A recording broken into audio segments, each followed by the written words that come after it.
Good afternoon everyone. তো দেখো আজকে আমি মাছ তরকারি রান্না করলাম। তো আমার জামাই আজকে সকাল সকাল মাছ আনিয়ে দিলেছি বাজার থেকে, এর লেগে আজকে তাড়াতাড়ি আমার রান্নাটাও শেষ হয়ে গেছে গিয়া। তো এই মাছটা ভাজা করলাম।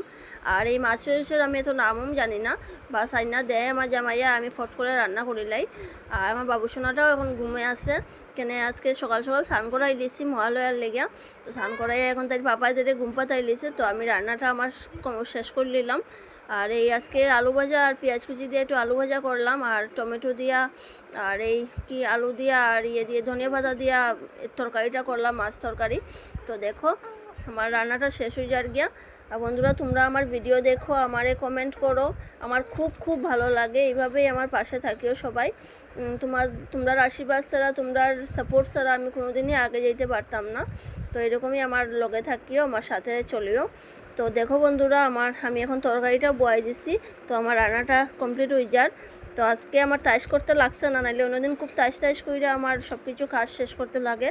আজকে তাই পাপায় ঘুম পাতাই দিছে, এর লেগে আমার আস্তে আস্তে আমি রান্নাটা করতে পারছি। তো এখন 12টা বাজে, আর আমার রান্নাটা আজকে 12টার ভিতরেই শেষ হয়ে গেছে গিয়া। তো দেখো আমার তরকারিটা কমপ্লিট হয়ে গেল, সব কাজ আমার আজকে তাড়াতাড়ি শেষ হয়ে গেছে। তো নাইলে আমি একদম টাইম ব্যয় করতে পারি না। বাবুসোনারে সামলানি, ঘরের কাজ করা, তারপরে নিজের লিগা একটু টাইম ব্যয় করা বহুত টাফ হয়ে যায়, একটা বাচ্চারা লইয়া সব কিছু করা।